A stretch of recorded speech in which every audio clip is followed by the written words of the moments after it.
తెల్లారిపోయింది. మరి ఇప్పుడు బయటికి వెళ్ళి చూద్దామా వ్యూ ఎలా ఉంటుందో?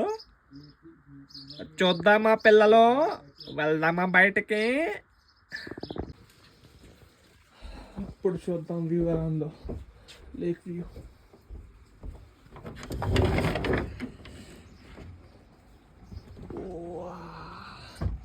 మమ్మీ డాడీ అక్కడ ఫోటోషూట్ చేయించుకుంటున్నారు ఇన్ కాశ్మీరీ స్టైల్.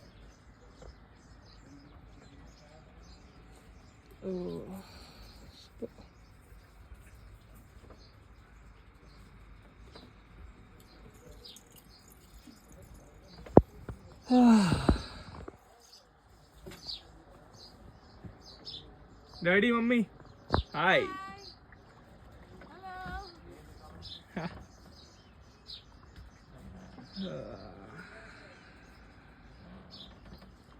చాలా బాగుంది, చాలా చాలా బాగుంది రోజు. అమ్మా ఇంకోసేపు పడుతుంది రోజు, కానీ ఎయిర్పోర్ట్ టైం అయిపోతుందిరా.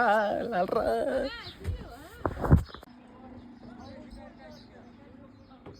ఓకే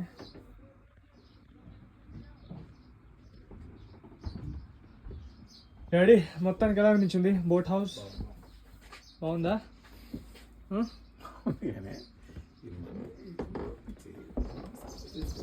ఏం చేయలేం మరి.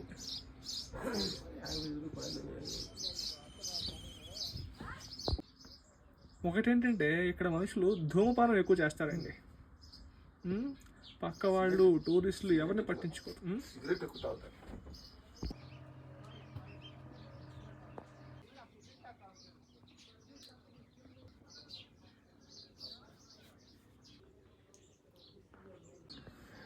నిన్న నైట్ అంతా బోట్ అంటే భయం, వద్దురా వద్దురా అన్నారు. ఇప్పుడేమో ఫోటోషూట్ అనగానే ఇద్దరు ఎక్కిపోయారు. మమ్మీ నీ డ్రెస్ చూడు, నీటిలో పడిపోతుంది.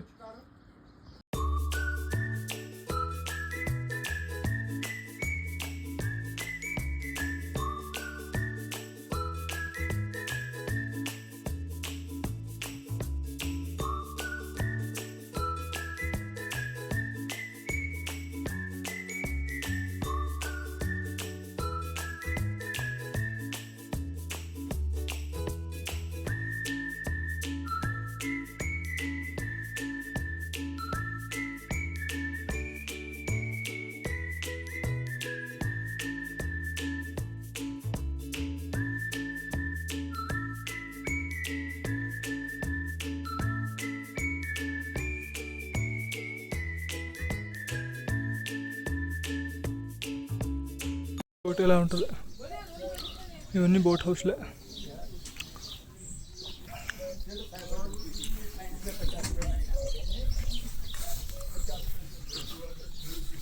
ఇక్కడ నుంచి మళ్ళీ అంతా ల్యాండ్ కనెక్ట్ అయి ఉంటుంది. బాగుంది శాంతంగా. గుర్రాలు వస్తున్నాయి, గుర్రాలు.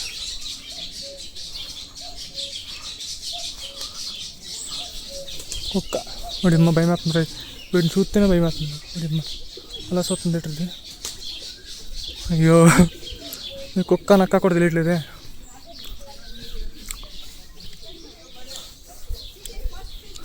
కుక్క నక్క ఏది అనేది లాగేది మన మొక్క. అందరం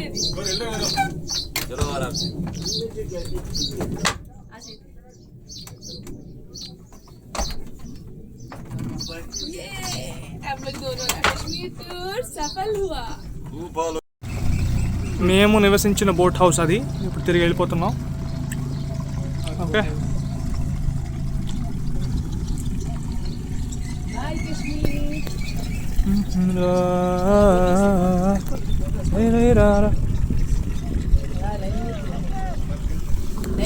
డాడీ అనియా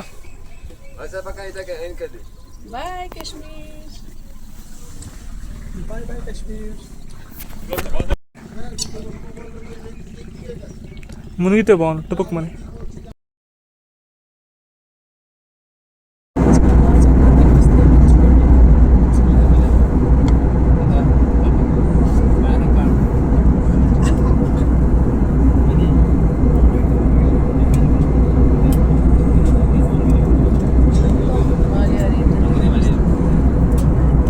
ఉంటాయి కదా మమ్మీ, ఈ ఇళ్ళలో నివసించిన వాళ్ళు మేడ మీదకి వచ్చి ఒక రాయితో కొడితే మనం తగిలేస్తుంది కదా, తగలదా? వచ్చాం దగ్గరికి వచ్చాం. ల్యాండ్ కాబోతున్నాం. జిప్ అంటుంది ఒకసారి, చిన్న షేక్ ఇస్తుంది.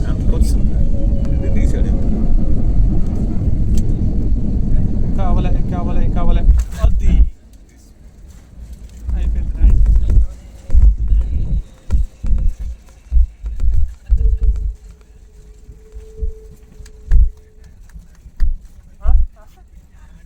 ఎందుకు మీ క్లాప్స్?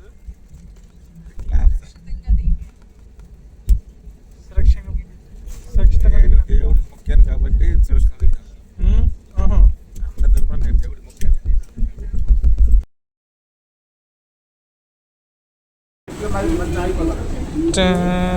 మీకేమో లిఫ్ట్ ఆగిపోద్దని భయం, మమ్మీకేమో ఇది పడిపోద్దని భయం.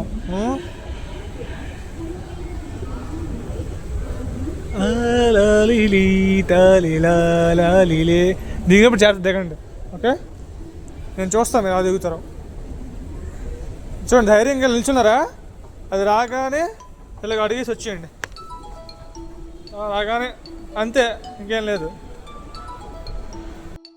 ఢిల్లీ ఎయిర్పోర్ట్లోను ఆ మేరకి ఎన్ని డాన్స్ పోస్టర్స్ ఉన్నాయో అన్నిటికి కూడా ఎంత చక్కగా అమర్చారు చూడండి. చాలా బాగుంది. ఎంత పెద్ద ఎయిర్పోర్ట్, ఎయిర్పోర్ట్ అంటేనే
చిన్నప్పటి నుంచి నేను చూసిన హోటల్స్ ఎలా ఉండేవంటే అది వేరేలా ఉండేవి. అంటే అప్పుడు ఉన్న ఫినాన్షియల్ స్టేటస్, మా స్థాయి వల్ల వేరే రకమైన హోటల్స్ చూసేవాళ్ళం. ఇప్పుడు ఇంత మంచి hotel, 3 star hotel, curtain open చేయగానే కొండలు, మంచి ఇళ్ళు, చల్లని ప్రదేశం, జర్కిళ్ళు కప్పుకోవటం, ఇవన్నీ చూస్తే నా జీవితంలో నేను చూస్తాను అనుకున్నానా అని ఒక్కసారి వెనక్కి ఎలా వెళ్తే అప్పుడు నాకు అర్థమైంది ఏంటంటే, ఏదైనా ఒక ఫ్యామిలీలో చదువుకొని ఒక వ్యక్తి ఒక జాబ్ సంపాదిస్తే ఆ ఫ్యూచర్ జనరేషన్ ఎలా ఉంటుందో నాకు అర్థమైంది. ఎగ్జాంపుల్ మా డాడీయే.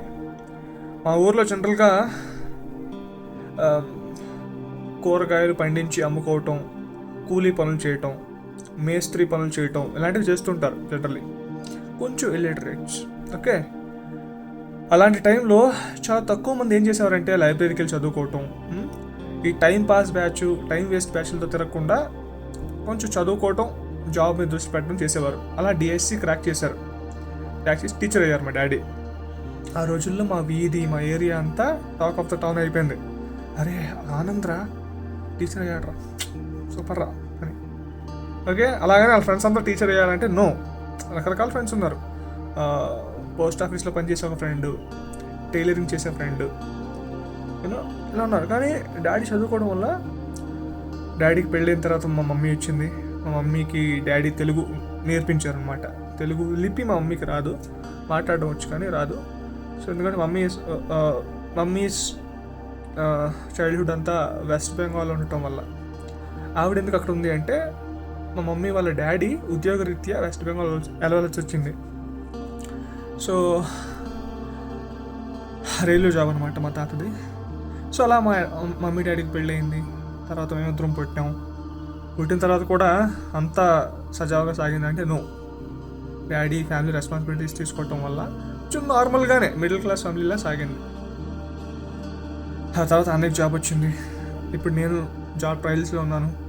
అండ్ ఈ సమయంలో మళ్ళీ ఫ్యామిలీ ట్రిప్ జరిగే ఛాన్స్ ఉందా లేదా అని ఒక థాట్ వచ్చింది. సో వెళ్దాం అనుకున్నాం. రీసెంట్గా మా ఫ్యామిలీలో మా మామయ్య వాళ్ళు కాశ్మీర్ వెళ్ళి అక్కడ ఫోటోలు వీడియోలు పెట్టారు, అద్భుతంగా ఉన్నాయి. అప్పుడు కొంచెం మంచి ఎక్కువ ఉందండి. అప్పుడే మేము ప్లాన్ చేసాం ఈ సమ్మర్కి ఎలాగో మమ్మీకి డాడీకి హాలిడే కాబట్టి, డాడీ ఎలాగో రిటైర్ అయిపోయారు, డాడీకి పర్మనెంట్ హాలిడే, మమ్మీకి స్కూల్ హాలిడేస్ కదా.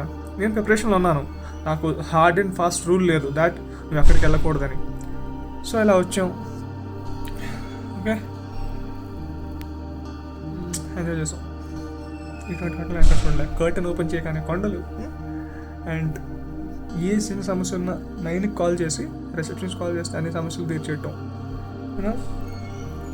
రిజాల్వ్ చేయటం. మంచి రూమ్, మంచి బెడ్, మారిపోద్ది. చదువుకోండి, ఉద్యోగం కొట్టండి, మారిపోద్ది. ఎంతకంటే బెటర్ లైఫ్ కావాలి అంటే 10 మందికి ఉద్యోగాలు ఇవ్వడానికి ట్రై చేయండి. కంప్లైంట్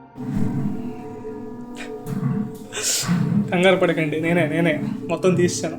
ఇది మాత్రం అలవాటు అయిపోయింది. సో ప్రస్తుతం నేను మా ఊరు పలాస నుంచి మాట్లాడుతున్నాను. మా కాశ్మీర్ ట్రిప్ మాత్రం చాలా సజావుగా సాగిందండి. ఏ ఆటంకాలు లేవు, ఏ ప్రాబ్లమ్స్ రాలేదు, హెల్త్ ఇష్యూస్ కూడా రాలేదు. హ్యాపీగా వెళ్ళాం, హ్యాపీగా వచ్చాం. మేము వెళ్ళిన తర్వాత 2 days తర్వాత అక్కడెక్కడో కాశ్మీర్లో కేబుల్ కార్ రోప్ సడన్గా ఆగిపోయిందంట, టెక్నికల్ ఎర్రర్ వల్ల. అలా ఎప్పుడు జరగలేదు. After so many years for the first time అలా జరిగిందంట. మేము మాత్రం మాకేమీ జరగలేదు, హాయిగా వచ్చాం, ఎంజాయ్ చేసాం. హోప్ మీరు కూడా వీడియో చేసి ఎంజాయ్ చేసి ఉంటారు. జీవితంలో ఒకసారైనా వెళ్ళండి కాశ్మీర్. కాశ్మీర్ అనే కాదు, ఇండియా ట్రావెల్ అనుకోండి, మీరు కాశ్మీర్ వెళ్ళండి. విదేశాలు అనుకోండి, నాకు తెలియదు, చాలామంది స్విట్జర్లాండ్ బాగుంటుంది అంటారు, వెళ్ళండి. ఓకే, వీడియో నచ్చితే లైక్ చేయండి. ఇది ఖచ్చితంగా మీ ఫ్రెండ్స్ ఫ్యామిలీ కూడా చూడాలి అనుకుంటే ఈ వీడియో వాళ్ళని షేర్ చేయండి. వాళ్ళకి సబ్స్క్రైబ్ చేసుకోవాలనుకుంటే చేసుకోండి, లేదంటే లేదు. No force on you. ఎందుకంటే నేను ఎప్పుడు వ్లాగ్లే పెడతానన్న గ్యారంటీ లేదు, ఎప్పుడు ఏం పెడతాను నాకే తెలియదు. ఉంటాను బాస్, బాయ్.